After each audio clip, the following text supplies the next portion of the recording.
Salut les gars, j'espère que vous allez bien, bienvenue dans cette vidéo des spoilers du chapitre 1108 de One Piece qui viennent à peine de sortir. Je suis très en retard parce que je vais donner une formation à une école concernant la marque employeur et le personal branding et les spoils viennent de tomber donc je dois rapidement les faire avant directement de me laver et d'effectuer mon cours. Si tu aimes bien sûr ce genre de vidéo, n'hésite pas à t'abonner à ma chaîne, ça fait extrêmement plaisir la famille. Pour m'aider à progresser, mettez des commentaires et des pouces bleus, pétez-moi cette barre de pouces bleus. Les amis, merci pour le retour que vous avez eu pour le clip que j'ai tourné au Japon et que j'ai sorti lundi. Vos retours me font extrêmement plaisir. N'hésitez pas à aller re-regarder, si vous ne l'avez pas déjà fait, le clip, mettre un commentaire et surtout partager cette vidéo. Je suis très content de vous partager ma passion du rap et de One Piece dans une seule et même vidéo. Je mettrai bien sûr le lien directement en description ou à la fin de cette vidéo, mon frérot. Pour le reste, eh bien, on va parler de ce fabuleux chapitre qui nous fait avancer un pas de plus vers cet arc majestueux de Eggs Id. On a des informations concernant Droggy et Broggy qui sont sur l'île et qui atteignent enfin les Mugiwara. Qui atteignent-ils Usopp? Non, c'est Franky directement qui vont aller protéger. Nous avons également une nouvelle transformation de Saturne qui va peut-être le rendre un peu plus puissant. Je vous l'avais déjà dit dans ma vidéo précédente, je suis un peu déçu de la prestation de ce membre du Gorosei qui aurait pu être une figure de proue plus puissante que les amiraux, mais au vu des coups qui s'est pris et par Bartholomew Kuma et par Luffy, je pense qu'au niveau puissance, les amiraux restent au-dessus des membres du Gorosei. Alors pourquoi avoir fait d'eux des combattants s'ils ne sont pas une enseigne, une puissance un petit peu plus impressionnante que les amiraux? C'était ma question, mon dictat. Attention, je parle assez vite, va falloir suivre sur cette vidéo, mais cette analyse peut être bouleversée par la nouvelle transformation de Saturne. Et si avec cette nouvelle transformation, eh bien, il tient tête, ou voire il est plus puissant que Luffy, ça rendrait le manga beaucoup plus intéressant, puisqu'aujourd'hui, je ne vois pas beaucoup d'antagonistes capables de rivaliser avec la puissance de Monkey D. Luffy, tu l'auras compris.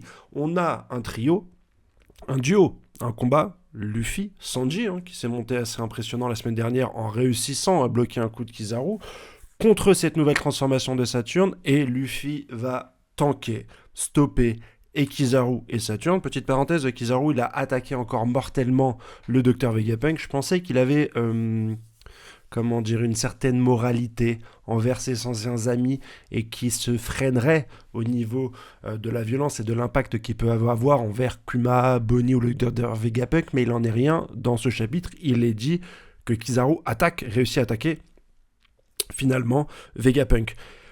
Luffy stop quand même pour donner l'espoir à Sanji et à Vegapunk de se sauver, mais Vegapunk dit encore une fois que non, c'est cuit pour lui, c'est le dernier acte, il le sait, il le sent, c'est dans ses gènes, ça ne sert à rien si tu veux d'aller au-delà de ça, il va mourir ici, c'est un peu le but de ce chapitre, c'en est fini de lui, mais avant de mourir, il va réussir à s'adresser au monde pour délivrer quel message? Est-ce qu'il va nous donner des révélations sur le siècle oublié? Est-ce qu'il va nous donner des révélations sur le gouvernement, sur leurs secrets, sur potentiellement des informations que le gouvernement voulait cacher depuis 800 ans? Est-ce qu'on va avoir cette révélation? C'est là l'événement que Oda nous avait teasé, l'événement qui va changer le monde, ça va être le discours de Dr Vegapunk avant de mourir. On l'aura très certainement la semaine prochaine, mais là, on l'a à la toute fin. Ça y est, c'est bon, c'est fait. Autre menace, cette fois, pas pour le gouvernement, mais peut-être pour les Mugiwara, on va avoir bien sûr ce cher Caribou qui va qui va vendre un petit peu son profil il est face à Van Hooger et Katharina Devon en leur expliquant qu'il a des informations très précieuses à remettre à Teach. On en a parlé la semaine dernière, les informations très, très précieuses peuvent être l'emplacement des deux armes antiques, Poséidon qui est actuellement sur l'île des Hommes-Poissons, ou bien Pluton qui est sur Wano Kuni, deux armes antiques sous le joug, à portée de main de cette très célèbre Barbe Noire, va le mettre indéniablement à la tête des ennemis les plus dangereux de Luffy, mais également du monde entier. Voilà pour les informations. Je crois qu'on n'a pas d'informations sur Zoro et ce très cher Rob Lucci qui s'affrontent. si je ne m'abuse.